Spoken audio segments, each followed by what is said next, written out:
जिहाद उन लोगों का हथियार है जो भारत के टुकड़े टुकड़े करना चाहते हैं। ये जो जिहाद शब्द है ये उन लोगों का शब्द है जिनके नापाक इरादे हैं। इसलिए जो लोग चाहे किसी भी धर्म के हों, अगर उनके इरादे नापाक नहीं हैं तो वो ये ना समझें कि हम उन पर कटाक्ष कर रहे हैं। ऐसा बिल्कुल नहीं है। अगर आप अपने देश को एक रखना चाहते हैं, तोड़ना नहीं चाहते हैं, तो ये आपके लिए नहीं है। ये उन लोगों के लिए है जो देश को तोड़ना चाहते हैं, चाहे किसी भी धर्म के हों।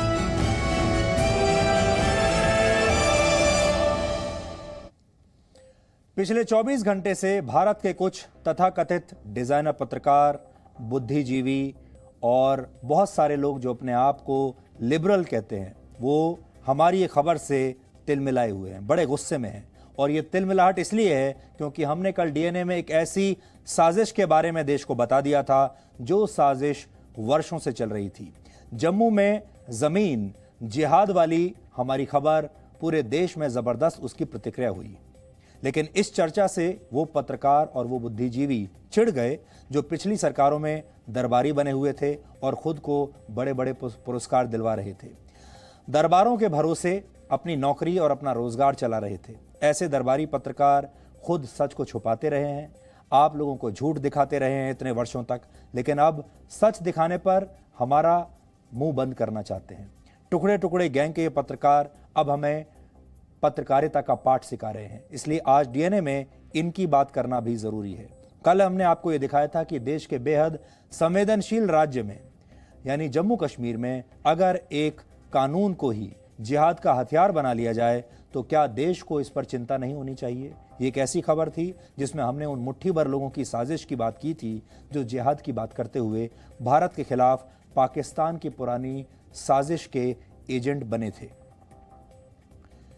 लेकिन जम्मू कश्मीर में रोशनी एक्ट के घोटाले के सच के साथ जमीन जिहाद वाली सच्चाई को बताना दरबारी पत्रकारों को और बुद्धिजीवियों को अच्छा नहीं लगा। ऐसे लोग हमारे कार्यक्रम में दिखाए गए जिहाद पर एक डायग्राम को वायरल करके फिर से जम्मू की खबर को दबाने की कोशिश में जुट गए और हमारे खिलाफ धर्म वाला एजेंडा फिर से चलाने लगे। लेकिन हमने कल ही ये बात स्पष्ट की थी कि हम जब जिहाद की बात करते हैं तो सिर्फ कुछ मुट्ठी भर देश तोड़ने वाले लोगों की बात करते हैं, देश के उन दुश्मनों की बात करते हैं जो देश के टुकड़े टुकड़े करने की सोच रखते हैं। कल जब हम जिहाद की बात कर रहे थे तो हमने क्या कहा था, आज देश को और खास तौर पर इन जैसे लोगों को फिर से सुनना चाहिए।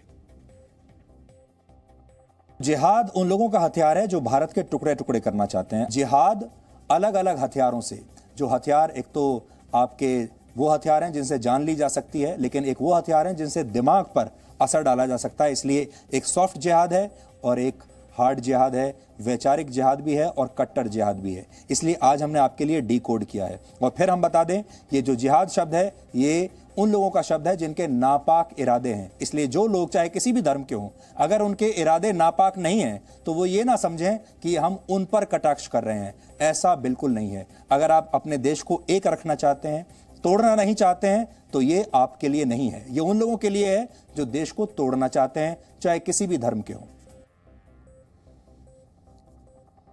और आज हम फिर से स्पष्ट कर देना चाहते हैं कि ये किसी धर्म विशेष के लोगों के लिए बिल्कुल नहीं है। ये उन लोगों के लिए है जो गज़वाए हिंद का सपना देखते हैं, जो भारत के टुकड़े टुकड़े करने का सपना देखते हैं। ये उन लोगों के लिए है जो धार्मिक कट्टरता को फैला रहे हैं। ये उन लोगों के लिए है जो पाकिस्तान की आईएसआई से मिले हुए हैं। जो ये उन लोगों के लिए है जो धर्म के नाम पर देश के लोगों को भड़का रहे हैं, चाहे वो किसी भी धर्म के हों।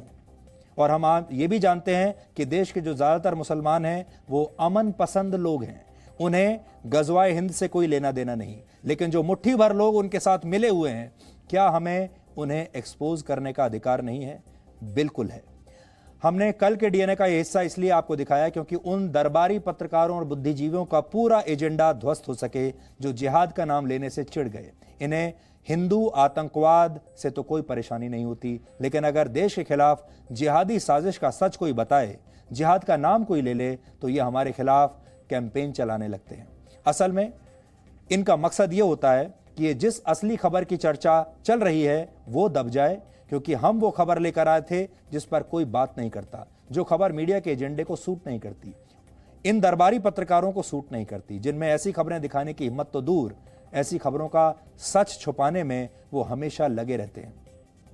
जबकि हमारी ये जो खबर थी ये देखने के बाद जम्मू कश्मीर में बरसों से रह रहे लोगों ने माना कि अवैध कब्जे के जरिए जम्मू में आबादी बदलने की कोशिश वर्षों से हो रही है।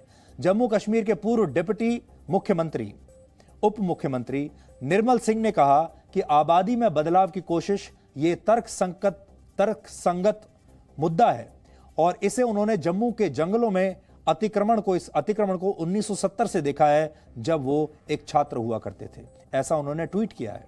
सोचिए, जम्मू कश्मीर के लोग कह रहे हैं कि 1970 से ये सब हो रहा है। हमने तो 2001 में आए रोशनी एक्ट जैसे कानून का फायदा उठाकर रची गई साजिश की बात की थी। इस पर पूरे देश में बड़ी चर्चा हुई और हैशटैग जमीन जिहाद ट्विटर पर नंबर 1 पर ट्रेंड करता रहा। 30,000 से ज्यादा ट्वीट्स आए इस हैशटैग के साथ।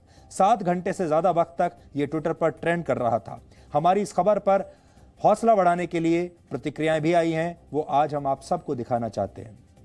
सबसे पहले मैं सुधीर चौधरी जी को बहुत बहुत मुबारकबाद दूंगा, बधाई दूंगा कि उन्होंने बहुत ही महत्वपूर्ण जो विषय है, जो ऐसा विषय है जो कि जम्मू कश्मीर को एक उसमें इस्लामाइजेशन करने की बात और यहाँ की जो डेमोग्राफी चेंज करने के लिए जो एक बहुत बड़ा षड्यंत्र 1947 से था, उससे पहले से था, उसको उन्होंने उसका पर्दाफाश किया है और ये लोगों के सभी ध्यान में था। लेकिन इस लेवल का जो है उन्होंने किया है, एक बहुत बड़ी बात है और जितनी फिगर एंड फैक्ट्स के साथ वो आए हैं, एक बहुत बड़ा जो है मुबारक की बात है।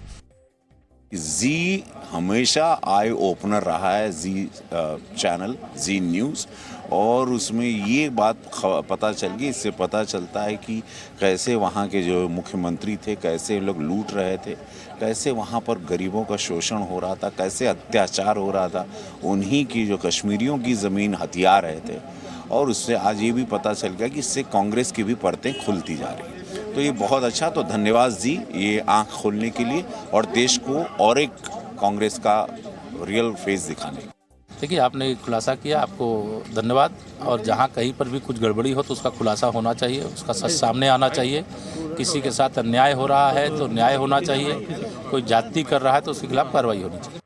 मैं जी न्यूज़ का आभारी हूँ कि उन्होंने यह बात का खुलासा किया कि किस तरह से एक खास लोगों को, अपने लोगों को किस तरह से ज़मीन बांट करके और पूरा का पूरा डेमोग्राफिक सेटअप जो है वो बदलने की साजिश हो रही थी। राजू जी, मैं मुबारकबाद देता हूँ आपको और आपकी दिल्ली टीम को कि आपने राइट टाइम पे एक राइट स्टोरी की है, और स्टोरी नहीं की है आपने, उसका पूरा एक रिसर्च वर्क किया है। जी न्यूज़ ने ऑल इंडिया लेवल पे एक बहुत बड़ा साजिश जो शेख मोहम्मद अब्दुल्ला से चल रही है उसका पर्दाफाश किया। तो डीएनए की इस खबर से दरबारी पत्रकारों को बड़ी गहरी चोट लगी, इसलिए वो हमारे खिलाफ एजेंडा चलाने लगे। लेकिन इन्हें ये पता होना चाहिए कि हम सच दिखाते हैं, सच छुपाते नहीं। हम दिल्ली में बैठकर नहीं, दूर दराज से खबर निकाल कर लाते हैं और उन खबरों का पीछा भी करते हैं। जम्मू में सरकारी जमीन पर अवैध कब्जा और रोशनी एक्ट की आड़ में जमीन जिहाद की साजिश वाली खबर में अब एक अपडेट भी है। जम्मू कश्मीर हाईकोर्ट की चीफ जस्टिस गीता मित्तल की बेंच ने आज रोशनी एक्ट घोटाले में जम्मू कश्मीर प्रशासन को कड़े निर्देश दिए। कोर्ट ने 18 मार्च तक घोटाले से जुड़े सभी दस्तावेज संबंधित विभागों से मांगे हैं। कोर्ट ने यह भी कहा है कि अगर दस्तावेज नहीं दिए गए तो यह मामला सीबीआई को सौंप दिया जाएगा जांच करने के लिए। यहां आपको यह बड़ी बात भी बता देते हैं कि जब जम्मू में जंगल और नदियों पर खुलेआम अवैध कब्जे किए जा रहे थे, तब एनजीटी यानी नेशनल ग्रीन ट्राइब्यूनल की तरफ से कोई कार्रवाई नहीं की गई। आपको याद होगा, वर्ष 2016 में आध्यात्मिक गुरु श्री श्री रविशंकर ने दिल्ली में यमुना के किनारे एक कार्यक्रम किया था जिस पर काफी विवाद हुआ था।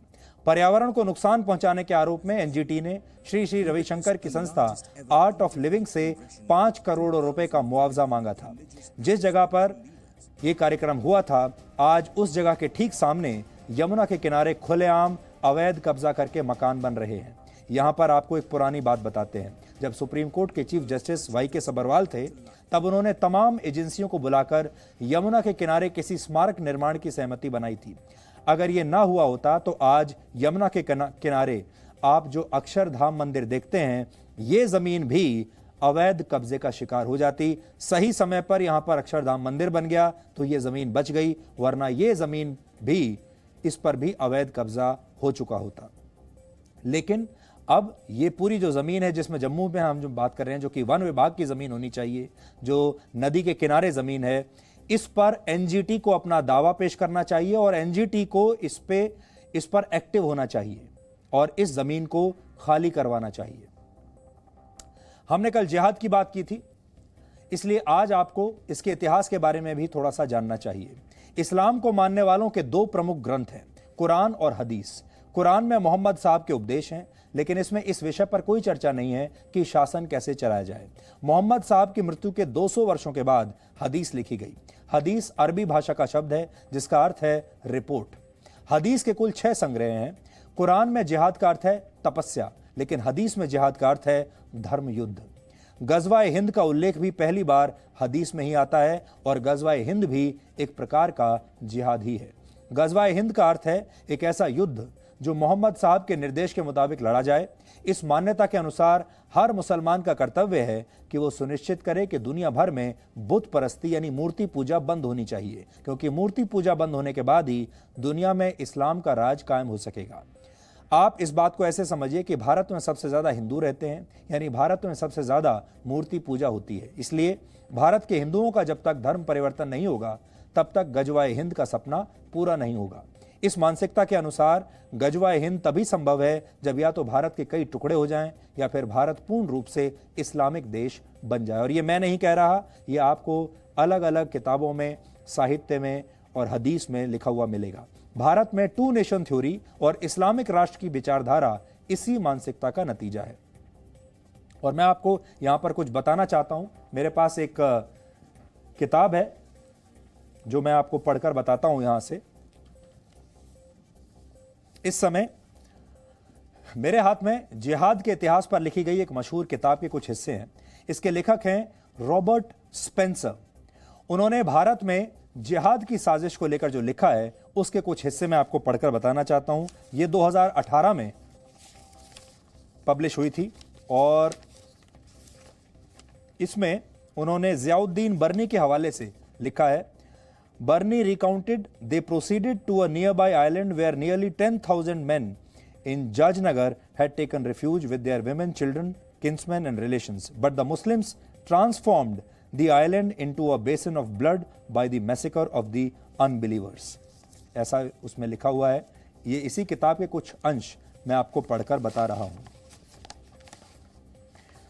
आगे लिखते हैं, The seeds of the partition were planted with the first jihad invasion of India in the 8th century, which was a manifestation of Islam's hatred of and contempt of the infidels. फिर आगे लिखा है, The proponents of jihad and Sharia backed the partition. Partition मतलब भारत का partition, because it was unacceptable to them for Muslims to live under infidel rule. Infidel rule से उनका मतलब है कि जो काफिरों का शासन है, इस्लाम से बाहर का अगर किसी का शासन है तो उसे काफिरों का शासन माना जाता है और ये काफिरों के शासन में रहना उन्हें स्वीकार नहीं है। ऐसा इस किताब में लिखा हुआ है। और इसलिए हम आपको जो जिहाद की बात हो रही है, गजवाए हिंद की जो बात हो रही है, वो आज की, कल की या कुछ साल पुरानी नहीं है, वो पहले से चला आ रहा है। भारत के पार्टीशन जो हुआ, यानी भारत का जो बंटवारा हुआ, उसके पीछे भी यही सोच थी। गजवाए हिंद पाकिस्तान का सपना है और वहाँ के कट्टर मौलवी, आतंकवादी और सेना अक्सर भारत के खिलाफ गजवाए हिंद की धमकी देते रहते हैं।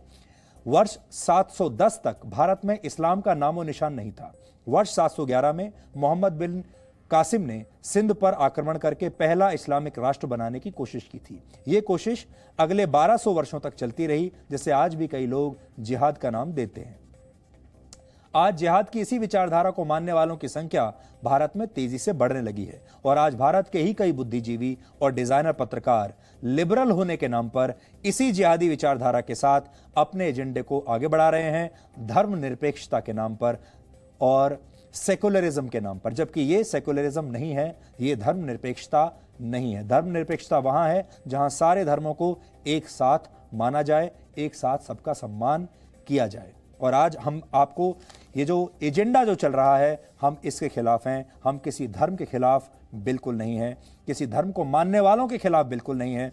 कोई भी शांति पसंद व्यक्ति जो किसी भी धर्म को मानता है, हम उसके खिलाफ बिल्कुल नहीं हैं। ये उनके खिलाफ हैं जो इस देश को तोड़ने का सपना देख रहे हैं।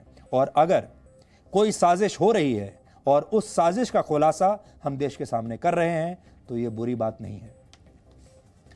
आज एक और बड़ी दिलचस्प बात हुई।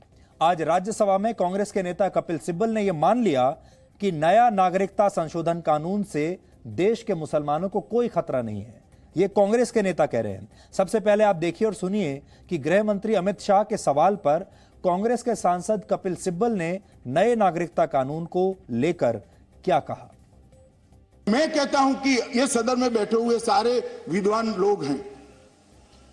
कपिल सिब्बल साहब सुप्रीम कोर्ट के बहुत बड़े अधिवक्ता है। सीएए कानून में कोई प्रोविजन मुझे ऐसा बता दो कि जिससे मुसलमानों की नागरिकता चली जाएगी। प्लीज मुझे बता दीजिए। नहीं सिब्बल साहब, मैं बता पहले जब कहे तो बताइए। मैं सीएए की बात कर रहा हूं। नाम लेने से क्या? मैं सीएए की बात, आप बैठे ना। बेटी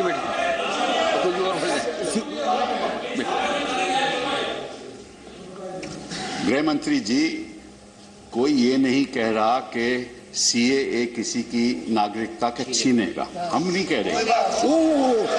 साहब एक मिनट बात तो सुन लीजिए। आप नहीं आप मेरी बात सुन लीजिए। आप मेरी बात तो सुन। मान्यवर मेरी बात सिब्बल साहब, गुलाम नबी साहब खड़े करते हुए उनके नॉट यील्डिंग।